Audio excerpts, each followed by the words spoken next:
સોમનાથ ખાતે all Gujarat fair price shop એસોની બેઠક મળી હતી।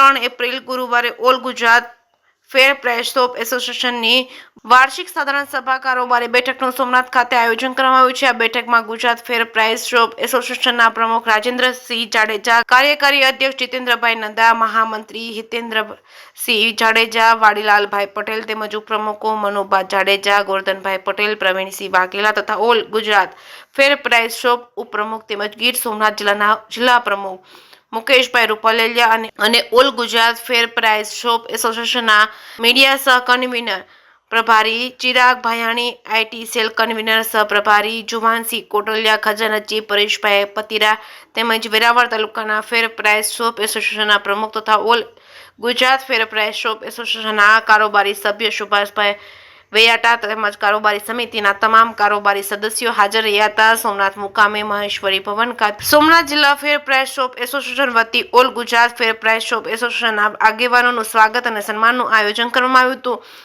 અને રાજ્ય એસોસિએશનના તમામ આગેવાનોનું પુષ્પગુચ્છ આપી અને સાલ ઓઢાડી મોમેન્ટો આપી સન્માન કરવામાં આવ્યું હતું। દુકાનદારો ભાઈઓએ ખૂબ ઉત્સાહ અને ઉમંગ સાથે ઢોલ નગારા અને શરણાના નાદ વચ્ચે ધ્વજાજીની યાત્રામાં ભાગ લઈ સોમનાથ દાદાને ધજા અર્પણ કરી હતી। જે કેસરી ગુજરાતી સાથે મહેશ વાજા, સોમનાથ।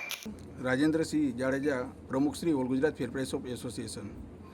આજરોજ સોમનાથ દાદાના સાનિધ્યમાં all Gujarat fair price of એસોસિએશનની વાર્ષિક કારોબારીની બેઠક મળવા જઈ રહી છે। આજે અમે લોકોએ દુકાનદારોના પ્રશ્નો છે જે સરકારશ્રીમાં વખતો વખત રજૂ કર્યા છે તે વખતો વખતના રજૂઆતના અંતે સુખદ નિવાડો ન આવતા આ બાબતે ચર્ચા કરી અને સરકારશ્રીમાં અમે આ રજૂઆત કરશું। આજે સોમનાથ દાદાના સાનિધ્યમાં ધ્વજારોહણ કરી અને એસોસિએશને સોમનાથ દાદાના આશીર્વાદ મેળવી અને સરકારશ્રી અમારા જે પ્રશ્નો છે એનો ઉકેલ આપે એ માટે અમે પ્રાર્થના કરી છે અને ભવિષ્યની અંદર તાલુકા કક્ષા, જિલ્લા કક્ષાએ અને રાજ્ય કક્ષાએ અમારી માંગણીઓ બાબતનું આવેદનપત્ર પાઠવવામાં આવશે અને સરકારશ્રી તરફથી જો સુખદ ઉકેલો નહીં આવે તો ભવિષ્યમાં ગાંધી ચિંધ્યા માર્ગે વ્યાજબી ભાવના દુકાનદારો રસ્તા ઉપર ઉતરી અને આંદોલન કરશે।